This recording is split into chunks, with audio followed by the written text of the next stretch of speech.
let's start with our top story, which is the fallout from Donald Trump, the raid at Mar-a-Lago. And there are a lot of moving pieces. We're going to get to a lot of the new details that we're learning about this raid. But right now, we are literally watching live a standoff in Cincinnati. This is at an FBI office in Cincinnati where an armed suspect had a failed break-in attempt at the Cincinnati office and a police standoff. So these are live news reports right now. And also FBI offices across the country are on high alert. That's right. The FBI is announcing that they are having to put extra security on every field office around the country because of the fallout around the raid on Donald Trump's home in South Florida. People don't do anything stupid. Don't do stupid stuff. Okay, let me just remind you, they have guns. Mm-hmm. Even the accountants who work for the FBI have guns. So yes, this is not worth risking your life over. But obviously there is people have a lot of high emotions over this, especially the people who feel like the attack on the former president was personal and political at the same time. Right. So this one is under control, but still authorities said the man was wearing body armor and fled to Clinton County, Ohio, near where I used to live. Not too far from Dayton, Ohio, where I used to live. He exchanged gunfire with state troopers, and highways were shut down. So this apparently is under control at this hour. We'll bring you any details as that unfolds, and these other field offices. But we've got a lot of new details surrounding the raid and the back and forth between Trump's legal team and what we know from the Justice Department. So shortly before we went on the air here, Merrick Garland, the Attorney General of the United States under President Biden, had been pushed over the past few days to talk out about this. Like, what in the world is going on? You need to tell the American people some details about this. So he came out just a short time ago and held a press conference literally about 30 minutes ago, right before we started the show. And he said only a few words, but we want to play it in its entirety, and then we'll talk about it. Here's Merrick Garland talking about this raid. Good afternoon. Since I became Attorney General, I have made clear that the Department of Justice will speak through its court filings and its work. Just now, the Justice Department has filed a motion in the Southern District of Florida to unseal a search warrant and property receipt relating to a court-approved search that the FBI conducted earlier this week. That search was of premises located in Florida belonging to the former president. The department did not make any public statements on the day of the search. The former president publicly confirmed the search that evening, as is his right. Copies of both the warrant and the FBI property receipt were provided on the day of the search to the former president's counsel, who was on site during the search. The search warrant was authorized by a federal court upon the required finding of probable cause. The property receipt is a document that federal law requires law enforcement agents to leave with the property owner. The department filed the motion to make public the warrant and receipt in light of the former president's public confirmation of the search, the surrounding circumstances, and the substantial public interest in this matter. Faithful adherence to the rule of law is the bedrock principle of the Justice Department and of our democracy. Upholding the rule of law means applying the law evenly, without fear or favor. Under my watch, that is precisely what the Justice Department is doing. All Americans are entitled to the even-handed application of the law, to due process of the law, and to the presumption of innocence. Much of our work is by necessity conducted out of the public eye. We do that to protect the constitutional rights of all Americans and to protect the integrity of our investigations. Federal law, long-standing department rules, and our ethical obligations prevent me from providing further details as to the basis of the search at this time. There are, however, certain points I want you to know. First, I personally approved the decision to seek a search warrant in this matter. Second, the department does not take such a decision lightly. Where possible, it is standard practice to seek less intrusive means as an alternative to a search and to narrowly scope any search that is undertaken. Third, let me address recent unfounded attacks on the professionalism of the FBI and Justice Department agents and prosecutors. I will not stand by silently when their integrity is unfairly attacked. The men and women of the FBI and the Justice Department are dedicated, patriotic public servants. Every day, they protect the American people from violent crime, terrorism, and other threats to their safety while safeguarding our civil rights. They do so at great personal sacrifice and risk to themselves. I am honored to work alongside them. This is all I can say right now. More information will be made available in the appropriate way and at the appropriate time. Thank you. Mr. Attorney General, the former president said this FBI agents? Thank you all for your questions, but as I said, this is all I can say at this time. So a few takeaways there. One is that they will, in fact, unseal the warrant that prompted the raid, which will give us a specific reason of why they went there, what they were looking for. We will know for sure what the case is related to. We will at least know that, right? We may not know the specific document, but we will know what types of things and why they were looking for that. Another takeaway is that Merrick Garland, Attorney General Garland, he says he personally approved the decision to seek a warrant in this matter. This is something we've been speculating about all week, that this had to have gone all the way to the top. Of course. Right. Yeah, without a doubt. Yes. This is not something that gets handled by some underling. Right. Right. This is handled by the Attorney General. And then, of course, how does President Biden not know about this? Right. How in the world does President Biden not know what his Department of Justice is doing?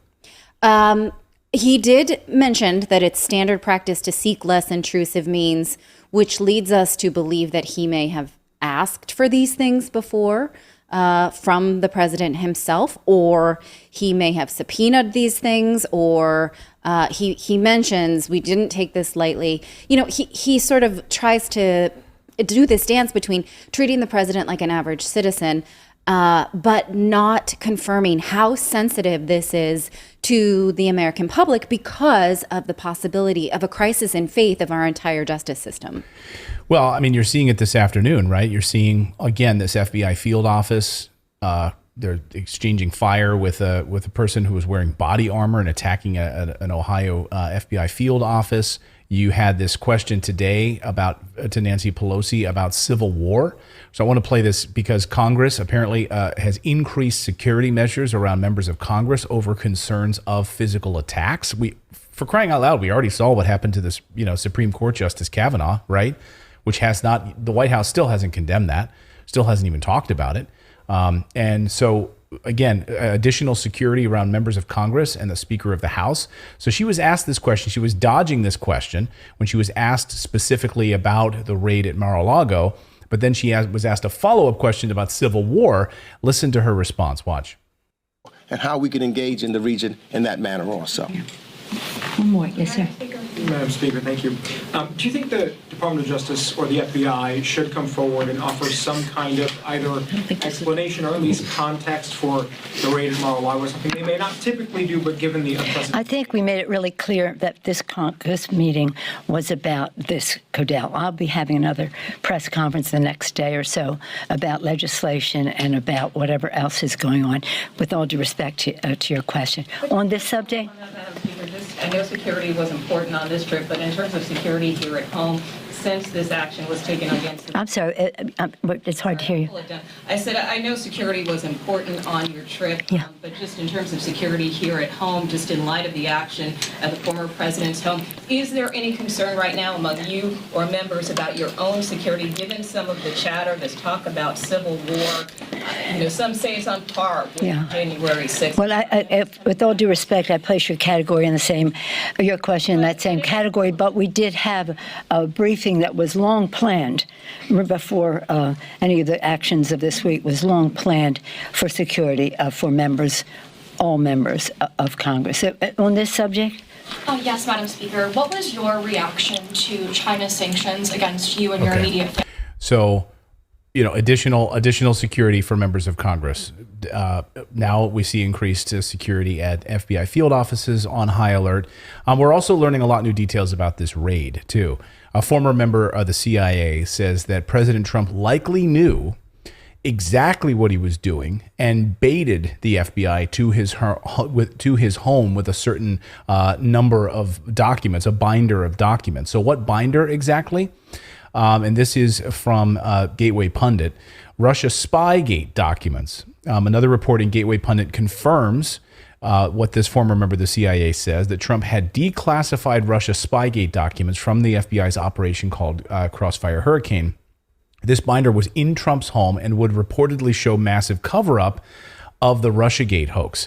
Here's how Gateway Pundit explains it in the binder. President Trump declassified a binder on January 19th, 2021 that contains hundreds of pages about the Crossfire Hurricane scandal. It contains damaging information about the corrupt actors involved with our government. Two different DOJ attorneys general have defied President Trump's direct lawful order to publish the binder in the Federal Register. It's been 19 months as the DOJ defies the order and every FOIA request to make it public. Can we now raid homes of acting AG Monty Wilkinson and Merrick Garland? The Gateway Pundit asks. Okay, that seems incredibly premeditated that the president was keeping information in order to prompt a raid, which would make it more public. But Attorney General Garland just said that we will get, when he has filed a motion to unseal the warrant and the receipt, which I'm assuming means the thing they received, right? Right. Well, there's a lot of questions about this. And on the documents piece. So again, that seems to be one side of this argument, that some people are saying they specifically were coming after these documents, right? And then others saying not so fast. I don't buy that at all. This is all something different, totally different. Megyn Kelly, I thought, had a very interesting take on this. Here's Megyn Kelly saying that she doesn't buy this whole document binder argument at all. Listen. My response to that is bullshit. Bullshit. There is no way that's what they were searching for. There's no way. I watched all the coverage last night. I've read everything. And I read Andy McCarthy this morning, who, as it turns out, agrees with me. I agree with him. He's a former top prosecutor, former assistant U.S. attorney. And he says the same thing. This is about January 6th. If you believe this is about classified documents having to do with bullshit Trump took with him when he left office, your head is in the sky. This is about January 6th and the never-ending desire to get Donald Trump on something. They don't want him to run for election again. They're mad he did not get convicted on the first or the second impeachment. They're mad that he did not get pursued criminally by the New York DA. They are mad that Russiagate fell apart, and they are mad that he's leading in the polls. He's crushing DeSantis. His candidates of choice all made it into office, virtually all of them last week, and they are prepared to unleash hell. The Democrats play dirty, and Merrick Garland is very clearly willing to go along with that. He's been moving in the concentric circles toward Donald Trump over the past several weeks, going after his top advisors, subpoenaing them. You know, we've seen close Trump advisors in handcuffs, dragged away as if they're mobsters. This is really getting alarming. And the American public deserves answers. Absolutely. So I, agree 100% with that end piece there, of course, that the American people deserve answers on this. When you go after a former president of the United States who's likely going to be running again. Yes. And you are, it appears, unless we get some clear answers, that you're using the Department of Justice you're weaponizing the Department of Justice to go after political opponents. Yes. Allowing one party to sort of point to this person's wrongdoing, right? Which is the Democrats, which are gloating on cloud nine right now, which again creates another crisis of faith because, as Attorney General Garland said, excuse me, garlic bulb. He is due the presumption of innocence, but he's not getting that from the Democrats at all, right? And the American people who support him are owed an explanation because it does feel Like it feels like a personal attack to them because Trump is their choice, right? And it feels like that choice is being taken from them personally because of this fire. Megyn Kelly did a great piece last night about all the civil, all the state, and now a federal legal firestorm that is on the president, right? And it feels very much like a shitstorm. Well, and so you had, of course, Merrick Garland admits that he was the one that signed off on it, but they still needed a judge to sign off on it. So we're learning more about this Judge Reinhardt, not Judge Reinhold, who was the 1980s actor. He's an actor.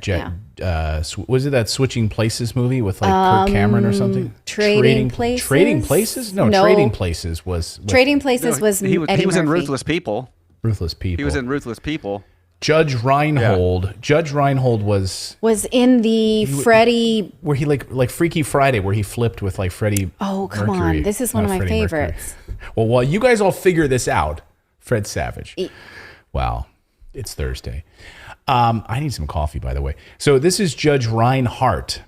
Judge Reinhardt, former Jeffrey Epstein attorney and current judge, signed off on the FBI warrant. We know that. He had now ordered the FBI to release the warrant by August 15th, Monday. So he had already done that. What basically it sounds like Merrick Garland is taking credit for. Yeah. Right? He already said, we need to see what's in this warrant. That needs to be made public on Monday. But the FBI, he's saying we filed a motion to do that. So sure, they can file a motion right behind there and say, we're for this, right? And so who then... because if the judge has said this needs to happen, the Justice Department could file a motion saying we don't support this. There are reasons why this should be redacted. This is a matter of public safety, yada, yada, yada. So what they're saying, they will not contest it, right? So if the judge says it needs to be done and the Justice Department says they will do it, then it looks like we will get answers. They did not say when. Melinda in our chat says the affidavit to the warrant is what needs to be released. Yes. And we also want to see what documents they were holding up in Mar-a-Lago, like to the lawyers' faces. So this is an interesting tidbit of this story because Merrick Garland seems to contradict in his statements what we heard from the Trump lawyers at Mar-a-Lago who were there. Now, by the way, because this was under seal, they didn't tell anyone. It was sort of a surprise. And the fact that there happened to be some Trump staff there at the time, that's how they even were able to confront the people who were in his house. Like they could have just had the run of the place without anybody interfering at all, and a warrant being shown in any way, right? Because it was under seal. I'm sorry, this is a question of ignorance, but you would think that any presidential residence would have to be staffed by some type of Secret Service when no one's there for security, right? Because then someone could get in and do well, some that's a whole other can of worms, right? The Secret Service aspect of this, right? Yes, you would assume, right, that there's some staffing that's there kind of protecting. Depends if they're not there for a couple of weeks. He's in Bedminster, New Jersey for a long time, and they're not coming back for a while. But it's certainly not just a Ring doorbell that they're keeping watch on a presidential residence. Wouldn't that be amazing if it is just a Ring doorbell, like just a Ring doorbell and and he gets an alert, dog sitter, and he like gets an the alert rest on of the us. phone. Yeah, like the rest of us, right? Go ahead, David. Well, there's always an advanced team. So I would go and cover when I would cover the like presidents on the road or during the campaigns and stuff. So like for instance, in Ohio when I had to go interview or be there for an event with George W. Bush, the Secret Service would come and had to come through our studio a few days early. They were there a few days ahead of time before the event. So there's always that advanced team. And if he's spending the whole summer in Bedminster, New Jersey, then there's and they know he's traveling back there in a week. Then that's when probably when Secret Service would come. But we did see Secret Service at Mar-a-Lago during this raid. They were there while the FBI was there, and President Trump was not there. So it's an interesting piece of that. I don't know the details of that Secret Service side of this, but Trump's lawyers demanded though to see the warrant. And they were initially told, no, we don't have to show it to you. Eric Trump said that the FBI refused to give Trump's lawyer, Christina Bobb, a copy of the search warrant, but showed it to her from about 10 feet away. Like, here it is. Can you read that from over there? Here it is. That's all you need to see. And she Did she described move it back the closer she got? Like she leaned in to try to see it and she kept moving it back further? Because that's don't know. a telltale sign right there. but she said she couldn't like see many details of it. They like it was fairly vague as far as the probable cause. So she said they finally showed it to her from a distance, and it didn't reveal much by way of probable cause. So we'll see on Monday what is actually in it. Another of Trump's lawyers was asked by Hannity about this warrant situation where they didn't want to show it to her, and she was there as well. So here's the other lawyer who was there at the same time, and here's what she had to say about this warrant. Listen. Did you ever get a chance to read the warrant? Did you ever get a copy of it? Did you ever get any other information? Do you know, are you aware of what they took out of Mar-a-Lago? That's the thing. They had unfettered access to the property. They looked at God knows what in there and did God knows what in there. We have no idea. And the warrant was secured under seal. So they tried to get away with concealing this overreach by obtaining a warrant under seal. Nobody knew about it. They knew that President Trump was in Bedminster and hasn't been at Mar-a-Lago for some time. They thought they could sneak in, snoop around without attorneys present, in case they walked out with nothing, so nobody would know that they overreached to this degree. Another big question is about who knew what, where, and inside this house. This is the big piece, right? Yes. Again, this sneak in piece, though, that doesn't really jive because they brought so many cars, right? We've saw the user footage of people who lived in the neighborhood driving by and saying, look at all of these cars, right? So it didn't seem like they were actually trying to be sneaky, whether they wanted this response or not. I mean, I think the FBI is absolutely capable of being sneaky. This doesn't seem like that like they were even trying.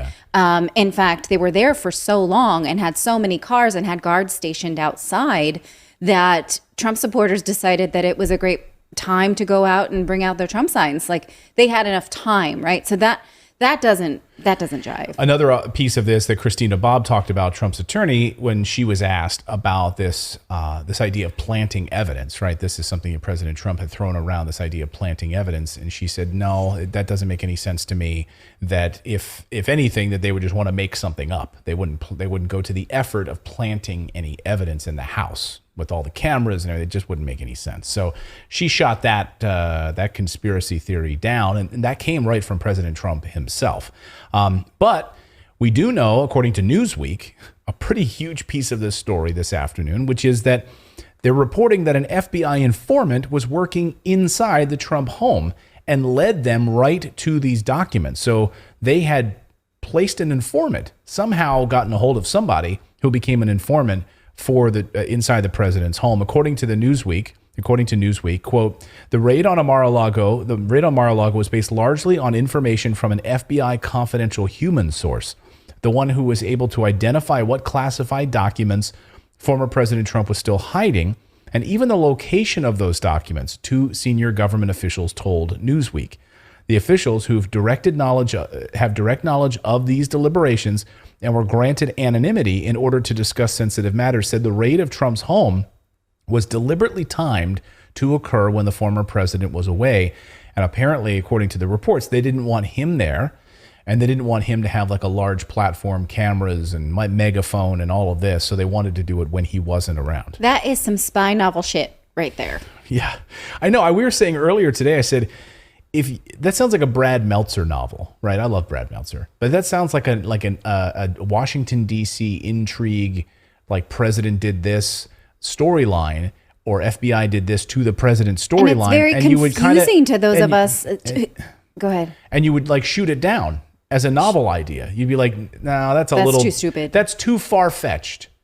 But no, there's an informant inside Trump's home that they were using to identify documents and pinpoint the location of these documents. So then it brings up the question, like, could the FBI even do that? Plant something? Because everyone who works inside a presidential home has to go through a background check. Everyone who even interacts with any president or former president has to be vetted, and presumably by the Secret Service. So could the FBI get past the Secret Service? Who is the agency that trumps the other, pardon the expression? There's so many questions. I know that's if that's really, true. That piece to me is really interesting. Like this whole Secret Service agency. Because if the FBI can do that, that threatens the safety of a president. It undermines the Secret Service and the Secret Service altogether. agents. The Secret Service agents that I've talked to, I mean, they have ultimate authority to protect the president and the vice president of the United States, right? So if like the president's like, no, I do not want to go to said bunker, like the Secret Service has ultimate authority to wrestle them to the ground and take them to the bunker, pick them up physically and move them to a bunker to get it, to protect them. Right. So if the FBI comes like, hey, we need to talk to your guy over there, like we need our guy to get past your guys. Again, I don't know. I just don't know enough about how it works, the hierarchy. They're still human beings. So like there's a level of corruption probably in every organization because they could, like if you palm or pad the palm or whatever, grease their palm. I don't, we don't know how corrupt a Secret Service are. It's not like they're above, any kind of bribery. Well, no, and who knows? But I mean, look, we know the Secret Service has a huge blemish on its record over the past number of years, specifically in the Obama administration and all of the drama that unfolded with the Secret Service in Colombia, monkey business, Colombia, and everything. But it's else. also kind of a like a constitutional crisis from that standpoint because if the Secret Service is they're not like wholly for the president, they're still constitutional, and so if a Secret Service agent believes that there's something unlawful is going on, do they have an obligation to report it, even if it's the person that they're tasked with protecting? This is a Brad Meltzer novel. Like this is exactly.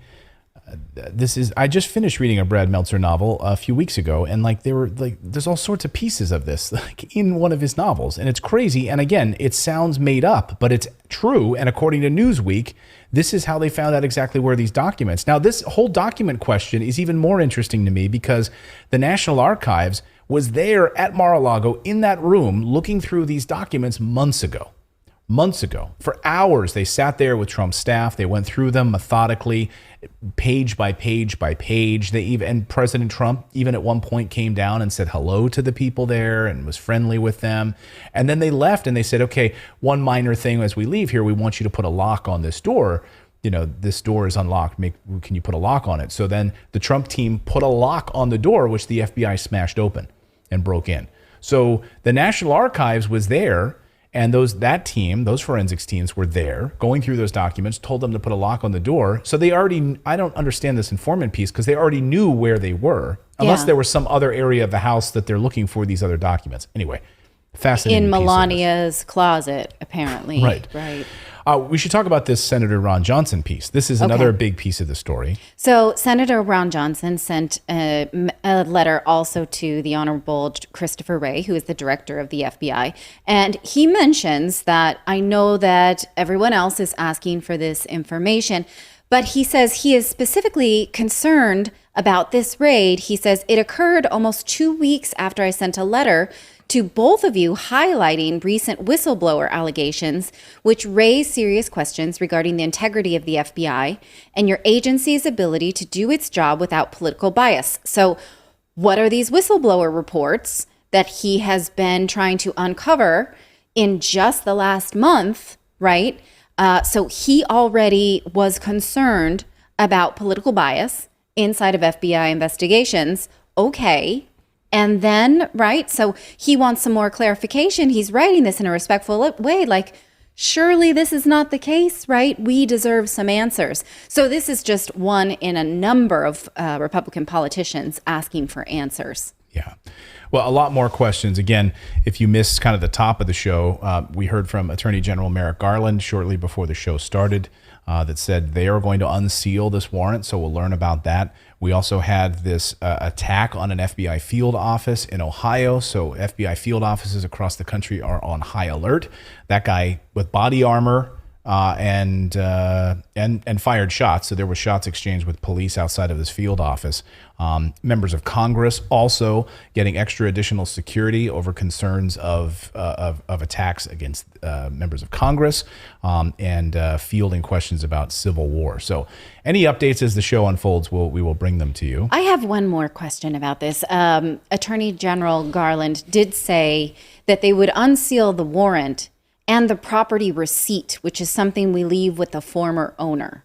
So I assume it's like they go in and they seize something like, okay, Natalie, we take your phone and here's a receipt for your phone. So we've got it. Is that what you understood by I think that's receipt? what it means. Any property that we take, we give you a receipt for it. Like here, we're taking 2 computers, all of your documents. We're taking some of Melania's slingback pumps to check. Were they...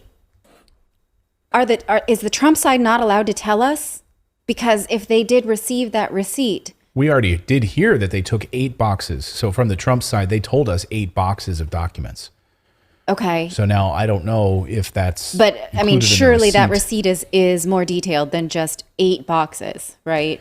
Well, I mean, they take them so they analyze them. They're not sitting there analyzing every detail. Sure, of it, right? but if the receipt was provided to the former owner, which is interesting, the word owner, right? Because if it was his, then you know what I'm saying? Yeah. Okay. These are just questions, outstanding questions that I hope we continue to get answers to.